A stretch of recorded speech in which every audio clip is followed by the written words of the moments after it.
बहुत समय पहले की बात है। शहर अमृतसर से दूर उत्तराखंड के पहरी में चौकी नाम के एक गांव में बहुत ही शांत बाबा रहते थे, जो अपने भक्तों से बहुत प्रेम करते थे।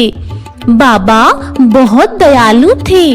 वो हमेशा लोगों का कल्याण किया करते थे और जगत के लिए तप करते थे। बाबा जी के आश्रम से कोई खाली हाथ नहीं लौटता था।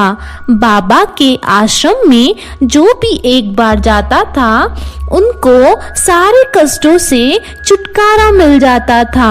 उस गांव में एक चोर था, जिससे गांव वाले बहुत परेशान थे, लेकिन उस चोर को आज तक कोई पकड़ नहीं पाया। उस चोर का नाम था रामू। रामू बाबा का भक्त तो नहीं था, मगर वो बाबा को हमेशा याद करता था और बाबा से डरता भी था। इसीलिए बाबा भी उसके उद्धार के लिए चिंतित थे। एक बार गांव में बाबा जी ने महाशिवरात्रि का मेला रखा था। बाबा जी अपने सारे भक्तों को आदेश देते हैं कि गांव में महाशिवरात्रि का महायज्ञ की तैयारी करो। बाबा जी ये भी आदेश देते हैं कि मेले में जो भी आए उसको कोई दिक्कत ना हो, सब शांति से मेला देख पाए। मेला लगा तो रामू मन ही मन बहुत खुश हुआ, क्योंकि उसको कुछ चुराने का मौका मिल जाता। मेला शुरू होने से पहले बाबा जी अपने सारे भक्तों को बुलाते हैं और बोलते हैं, सब कोई अच्छे से सुनो। मेले में जो भी आए उनका अच्छे से ख्याल रखा जाए, उनका सारा सामान सुरक्षित रहे, कोई किसी को ठग ना पाए, किसी का भी सामान चोरी ना हो पाए। अगर ऐसा हुआ तो हम उसे कभी माफ नहीं कर पाएंगे। सब अच्छे से ध्यान रखना भक्तों का। बाबा तो अंतर्यामी थे, उनको पहले से ही सब पता था। बाबा को चोर रामू का भी पता था कि वो चोरी करने के इरादे से यहाँ जरूर आएगा और बाबा उसके उद्धार के लिए ही तो ये मेले का खेल रचाए थे। बाबा जैसे सोचे थे वैसा ही हुआ। रामू चोर आता है और पहले 2 दिन सबके नाक के नीचे से सामान चुरा के लेके जाता है। किसी की दुकान से कुछ चुराता है तो किसी भक्त का सामान लेके जाता है। अब आया मेले का तीसरा दिन, यानी मेले का अंतिम दिन। रामू के चेहरे पर आत्मविश्वास था, तो रामू मेले में आया चोरी के मनसा लेकर। लेकिन आज रामू को मेले में खाने का दुकान और फल की दुकान के अलावा और कुछ देखने को नहीं मिला। रामू को कुछ चुराने का मन नहीं किया तो एक थैले से 2 तरबूज चुरा के भागता है।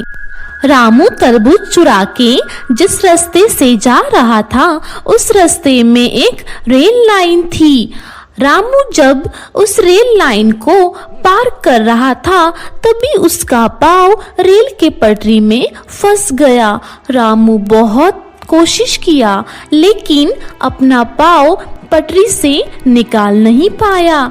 ऐसे ही कुछ देर रेल की पटरी में फंसा रहने के बाद रामू बहुत थक गया और उसे सामने रेल लाइन पर अचानक से रेल आती हुई नजर आती है। अब रामू को अपने जीवन का डर सताने लगा और इस समय उनको बाबा जी की याद आती है। रामू मन ही मन बाबा को याद करके रोने लगते हैं। रामू बोलते हैं, बाबा मुझे माफ करिए, मैं आपकी शरण में आया हूँ। मुझे आप कृपा करिए, मेरी रक्षा करिए। मुझे गलत रास्ते से बाहर निकालकर मेरे जीवन की रक्षा करिए। मैं आपको पहचान नहीं पाया था, अब मैं जान गया हूँ। तभी बाबा जी वहां पर प्रकट हो जाते हैं और रामू को बोलते हैं, रामू, तुमने बहुत देर से समझा, पर समझा। चलो अब एक काम करो, दोनों तरबूज खा लो जल्दी से और यहाँ से चले जाओ। बाबा, पैर तो रेल की पटरी में फंसा है, कैसे जाऊँ यहाँ से? तुझे जितना बोला उतना कर और कभी चोरी मत करना। इस बार के लिए तुझे माफ किया, आगे से याद रहे हम तुमको माफ नहीं करेंगे। रामू फटाफट तरबूज खाके जैसे ही वहां से जाने की कोशिश करता है, उसका पैर अपने आप पटरी से बाहर निकल जाता है और वहां से सीधे वो बाबा के पास जाता है। अब रामू बाबा जी के आश्रम में ही रहने लग गया। रामू अपने जीवन का मतलब समझ गया। अब रामू बाबा जी के आश्रम में ही रहने लगता है।